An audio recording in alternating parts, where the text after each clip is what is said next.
Hey guys, what's going on? It is Ash here, coming at you today in Clash Royale with a very, very special episode. I am here in this clan right now called King of Clash for a reason. That's because you can see the leaderboard right now. I have Zed, the #1 player in the entire world, with me today. Some of you may know him from my previous Trifecta video. I saw that on TV Royale. I messaged him on Twitter. We kind of struck up a friendship, chatted a little bit about Royale, and he said, hey, if you ever want to do some replays about the deck that I use when I'm periodically #1 in the entire world, I'd be happy to share that with you. So that's what we're going to do today, and I do have a special announcement coming at the end of today's video, so stay tuned for that as well. Now this match is really, really special for another reason.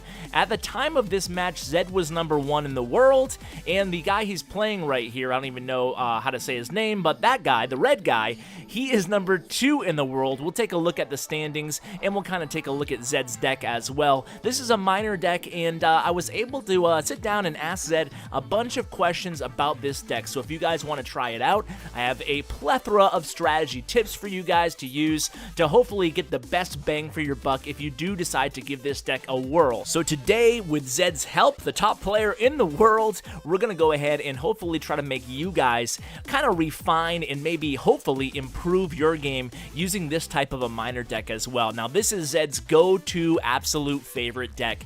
I showed you Zed playing the Trifecta a couple videos ago. He was really good at it, but he said whenever he hits #1 in global, 9 times out of 10, this is the deck that gets him there. So this is exactly the deck. Let's kind of give the strategy keys for the deck over this first replay, and then we'll kind of move into a more play-by-play format throughout the next 2 replays that I'm going to bring you guys by Zed here. So I asked Zed 4 questions, all having to do with strategy and specifically revolving around this deck. So the first question is, what is your absolute main #1 offensive combination? In other words, what offensive combo most often takes down one of your enemy's towers and secures you the win in the game? And he said mainly his offense all comes from defense, and you really hear this with most decks, but more specifically, he said what he's really trying to do offensively is get a miner down, tanking for a Minion Horde, and having zap ready. That's really the trifecta, forgive the phrase,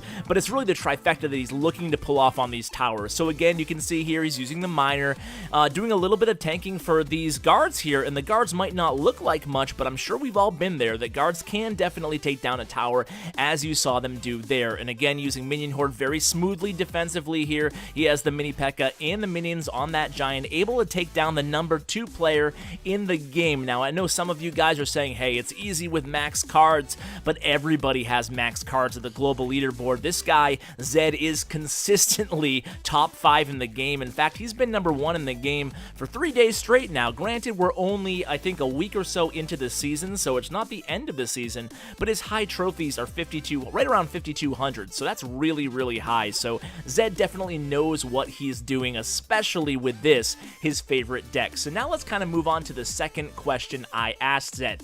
So the second question was, if you could give one tip that really gets to the heart of what this deck is all about and what you're trying to do with it, what would it be? So in other words, what is this deck all about? What makes it so effective? What is the biggest key to the deck overall? And his answer was pretty simple. You gain an elixir advantage while trying to make them misuse spells so you can pull off the Minion Horde and miner combination. And as you can see on the screen here, the guy that he just beat was indeed #2 in the world right now. So a very impressive victory. #1 on top of the world and #2 right below him. So let's kind of move on here to his next match, and we'll see him try to go against a different deck. Now, you see a lot of these triple P decks here with the maxed out P.E.K.K.A. All these matches will have totally maxed out rares, epics, legendaries, commons, everything.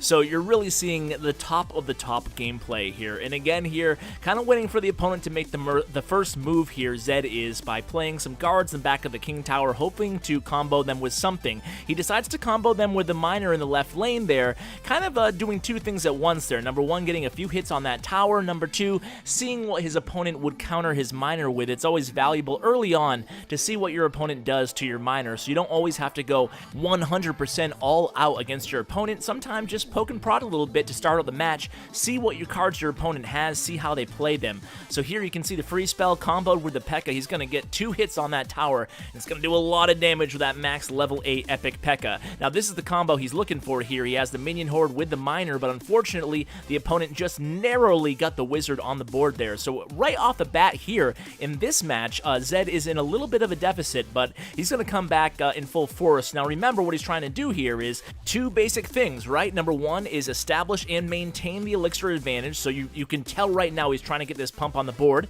And number two, he's trying to obviously bait out some spells from his opponent. He wants them to play the zap. He wants them to play the arrows, whatever they're using, so he can capitalize with that Minion Horde. So just Johnny on the spot here with the cannon, kind of subduing this hog here, and now he has the elixir advantage that he wanted. So at this point, he can kind of play it cool here, try to get a nice Miner combination off of this next defense. Now this Princess over here in the left lane is going to present a lot of value for Zed here. In fact, look at this. The Princess takes 3 or 4 hits on that left tower, doing a lot of damage, actually catching him up in the overall damage done to the towers in this match. So now he has the minions on the P.E.K.K.A, and look at that, guys. He just got what he wanted right there. Of course, he doesn't have Minion Horde up on his cards right now, though, so instead he reloads with another elixir collector.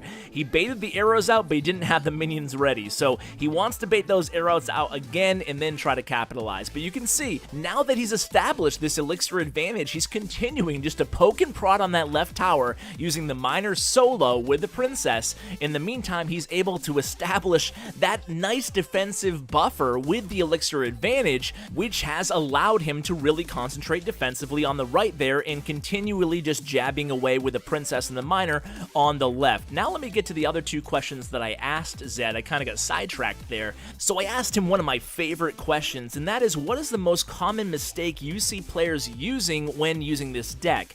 And he said by far it's just using the Miner at inopportune times and not getting a lot of value out of that Miner.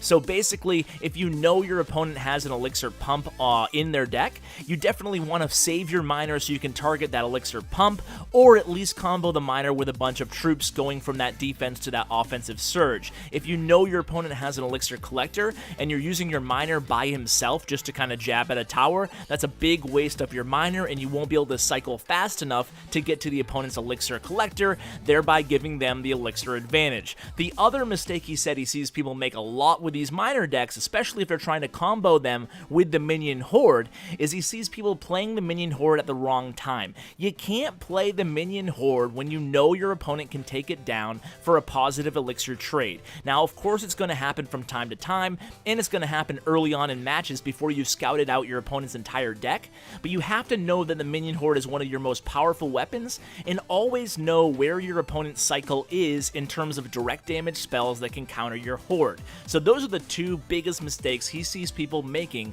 when trying to use a deck like this. If you just can't get the Minion Horde down for whatever reason, try just adding minions instead. That way you're not that susceptible to those really negative value trades if you just can't get the hang of monitoring what direct damage spells and when they use them that your opponent has. Okay, so while you watch this last match, let me go ahead and finish up the Q&A portion of the video.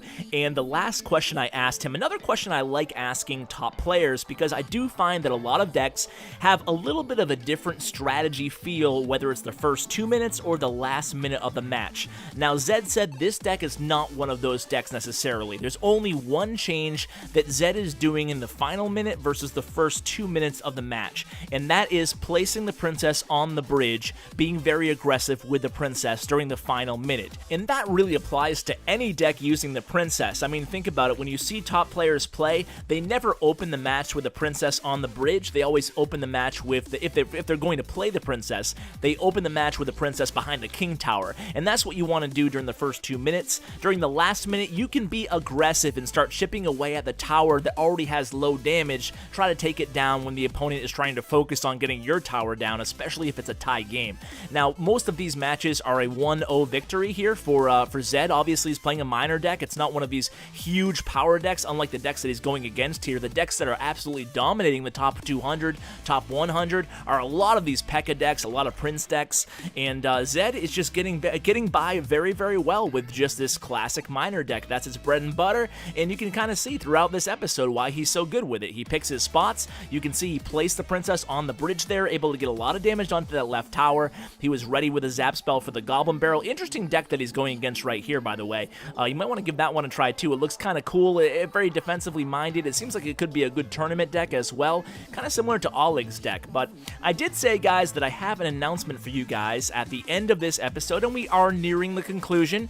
So the big announcement is I've gotten both Jordan and Zed to agree to go mono-e-mono, head-to-head in a Trifecta showdown, best of 3 match. So I will be bringing that to you later this week or this coming weekend. So stay tuned for that. It should be a really entertaining match. I'm excited to watch it, and cheers to both of these guys for being such good sports. I mean, you know, it's tricky to go in front of tens of thousands of people and know that if you lose, you're going to be, you know, judged, and if you win, you're going to be a hero. But, you know, to be honest with you, both these guys are amazing, excellent players, so it's going to be truly a pleasure to share that result with you guys. So thank you so much, Zed, for doing this. I'm going to go ahead and link his Twitter below in the description if you want to follow him, maybe get some tips from him, or even just say hello. Don't be afraid to do so. He's a great guy, very nice and friendly dude as well. So guys, thanks so much for watching. I appreciate it as always, and as always, take care, guys.